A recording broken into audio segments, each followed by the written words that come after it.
94.3 The Dude is very grateful to our men and women in uniform. We're proud to recognize local members of our military by turning the spotlight on them right now in our Soldier Salute.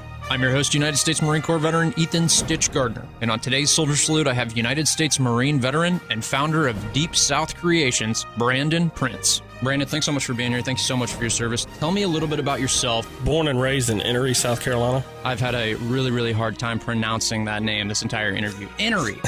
So what led you to the Marine Corps recruiting office? Well, 9/11 was, and I know that's a cliche that a lot of people give, but it really did affect me and just felt like something was kind of calling me. And I'd been talking to recruiters right after it happened. So I joined the Marine Corps. My first 4 years I spent out in Hawaii. Unfortunate me, yeah. It was a culture shock. Country boy and dropped off over in paradise. I spent 4 years there, got out after those 4 years, and it was during the time when the economy was down. I worked like 9 jobs in 4 or 5 months. Was engaged at the time, and I told my wife, if we were going to get married, and I was going to have to go back in. I mean, there was no way around it. I re-enlisted, tried to change my job about 30 times, but they wouldn't let me. I volunteered for everything. Went back in and served 4 more years in Beaufort after a couple of different deployments and everything. My wife looked at me and she was like, all right, you gotta get out. You've missed enough of our daughter's life. And our oldest son, he was born, and 9 days later they sent me out to El Centro, California for 3 months. You know how it is. Yeah. I mean, why am I here? Yeah. Well, the funny part is when we got married, we moved down to Beaufort February 1st. On February 12th, they sent me to Yuma, Arizona for 3 months. My wife had no idea where anything was. House wasn't even unpacked. And they were like, all right, you're gone.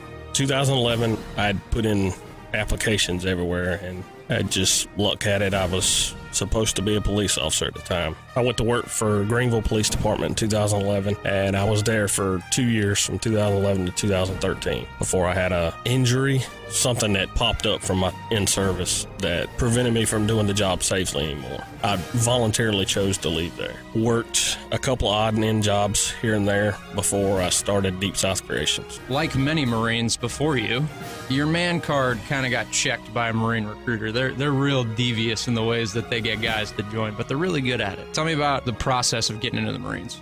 Yeah, that is kind of a funny story. It was after 9/11 happened. I was looking at a couple other, I think I'd already talked to Air Force and the Army. It was one day, my mom worked at the high school, and she called me after I'd already got home. She said, hey, I need you to bring your dad's check up here so I can put it in the bank. Drove all the way back up there to the high school, and I was walking in the front doors, and the guy I went to school with, he was sitting down on the bench out front talking to the Marine recruiter, and the guy's like, hey, you want to join the Marines?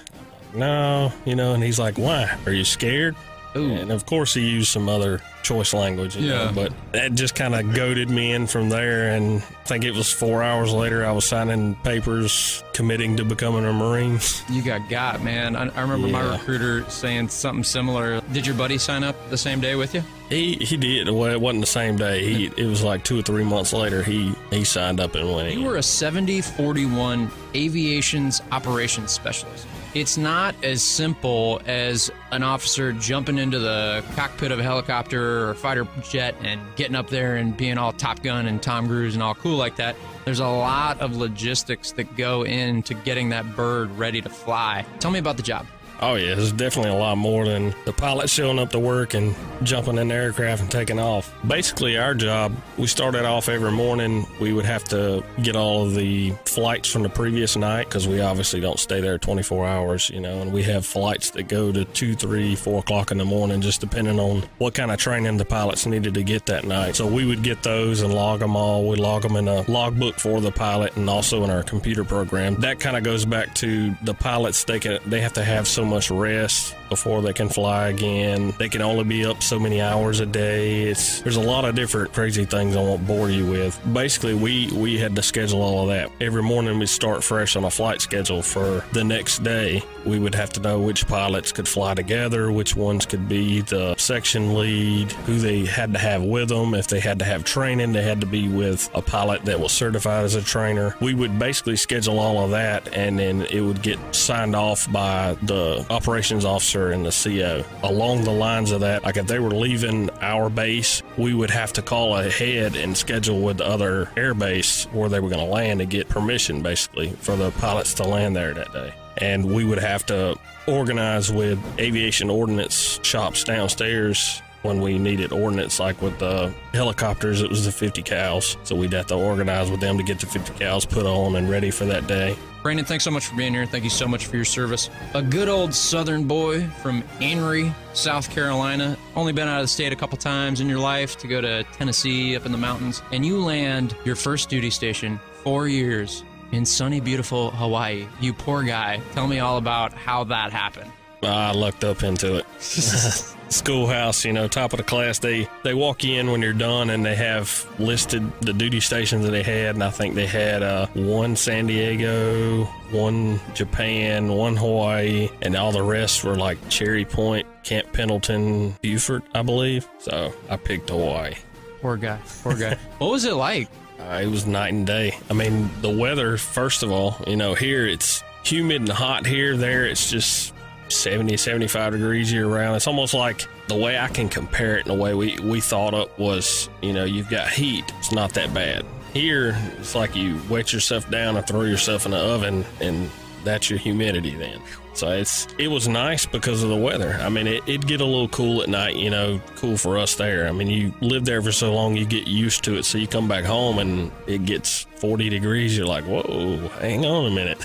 I've been to Hawaii one time. I only stayed for a couple days en route to a deployment area that I was going to. Does it make vacations in the future not as exciting when you lived in a vacation spot for 4 years? Yep, definitely. Not all veteran hardships are on the surface. Military members, we grit our teeth and we keep pushing on because that's what we were trained to do. You've been suffering from psoriatic arthritis for 7 years now. It was 2012. I was a police officer at Greenville Police. My back just started hurting worse. It started, I was like a lingering pain. I thought it might have been tweaked back or a muscle or something like that. It kept getting worse, and it got to the point where I was on night shift, and one afternoon when I went to get up to go to work, couldn't roll over and couldn't get out of bed. So I had to yell downstairs for my wife to come upstairs, and she had to pull my legs, rotate them around, and grab my hands and pull me up off the bed. I went through a lot of different testing and things. They thought I had a false positive for Rocky Mountain spotted fever. They stuck a needle in my arm and shocked me, trying to test my nerves to see what was going on. Luckily, I had I had a patch of like a rash show up on my leg.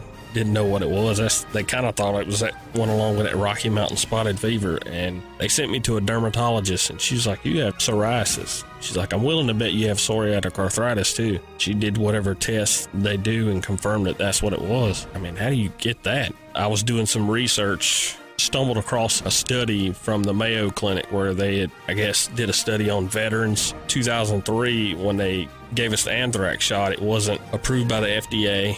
At the time when they gave it to us, I forget the number offhand. It was like 30 or 40% of veterans that were given that shot at the time have developed psoriatic or rheumatoid arthritis. Due to that, I have to take shots once a month just to keep it from getting any worse. The doctors have told me that you'll never get back the motion that you had, and the pain will never fully go away. Basically, what the shots do now is just stop it from getting any worse. 35 years old and probably had the body of a 55-year-old maybe. Brandon, thanks so much for being here. Thank you so much for your service. When you were with the Greenville Police Department, you were on duty with a fellow veteran. He's no longer with us, unfortunately, and you'd like to take a minute to tell his story. Yeah, everything we tell here today flows in and makes you who you are. So it was 2011 when I was getting ready to become a police officer, and I went up there to take the test. Another guy in a vehicle there. We just kind of called eye contact, nodded, like most guys do, and both got out and began talking, and that's when we found out, he was getting out of the Army, 82nd Airborne. We just kind of hit it off from there, and it seemed like every appointment we had, he was at every single appointment.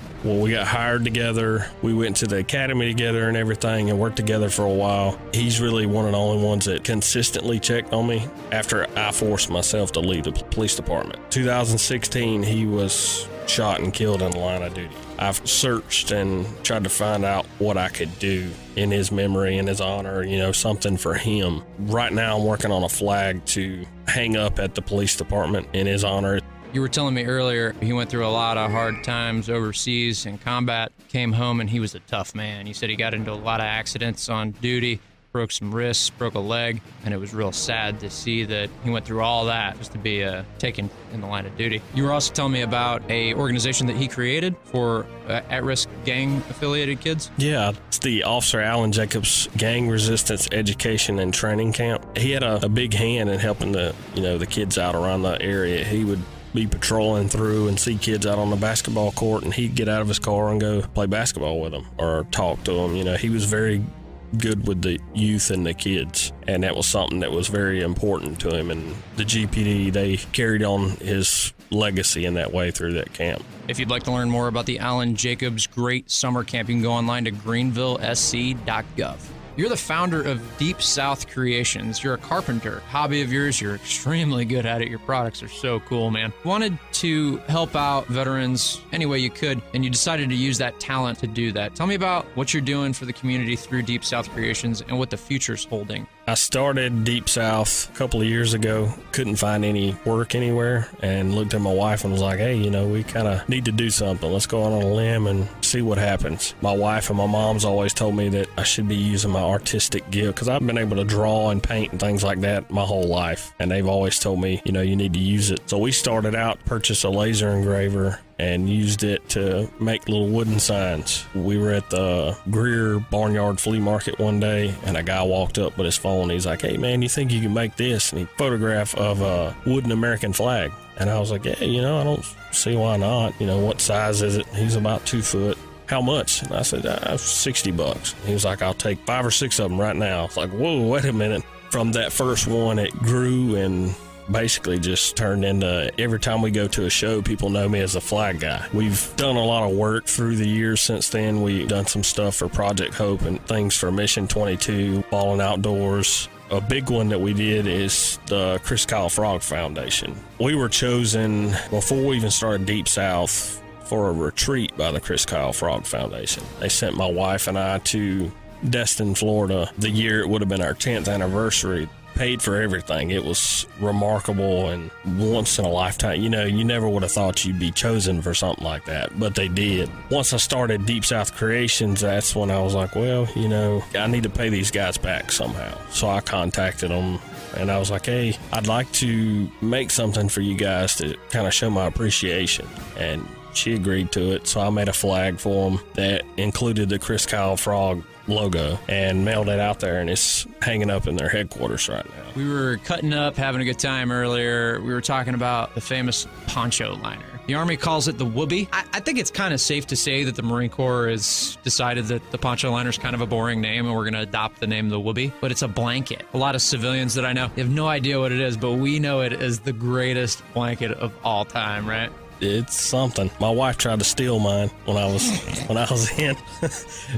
You can be out there in like 7-degree weather with like just a whoopee and be totally fine. Oh yeah, it's not the prettiest blanket known to man. It looks like something you picked up at a bargain bin. It's not pretty, but it definitely the warmest blanket I've ever had in my life. Whoopee Brothers Apparel is a new guy that I've met through the Veteran Refer and Veteran Group. Just started not too long ago doing it. Every time he sells a whoopee hoodie, which basically is the blanket turned into a hoodie, every time he sells one, he donates one to a homeless veteran. It's amazing. He put together a huge giveaway a couple of weeks ago. He's actually put together a bunch of kits here recently with toothpaste, toothbrush, soap. There's a company that does socks. Freedom Socks? I can't think of it. But anyhow, they sent him like 2,000 pairs of socks to put in this thing. They're actually going down to Texas, and he's hooking up with the Chive down there, and they're going to go out and pass these kits and whoopee blankets and hoodies out to homeless veterans. It's remarkable. I mean, he's a good guy. He's not worried about making a whole lot of money. He's worried about making changing the world. And I mean, that's kind of what I'm trying to do. Making money's great. I started Deep South Creations with the hope that it would take care of my family and my kids would have something that they could kind of grow into later. But at the same time, I've always been a believer that you've got to be the change that you want to see in the world. If you'd like to learn more about Whoopee Brothers and the great things that they're doing for the homeless veteran community, you can go Google Whoopee Brothers. Thanks for joining us in our Soldier Salute, presented by Little Pig's Barbecue, serving Columbia since 1963 with that bodacious buffet. And Palmetto State Armory, American made for life. And Franklin Equipment. Rent, buy, rely. And Atkins Law Firm Workers' Comp Attorneys. Who you hire matters.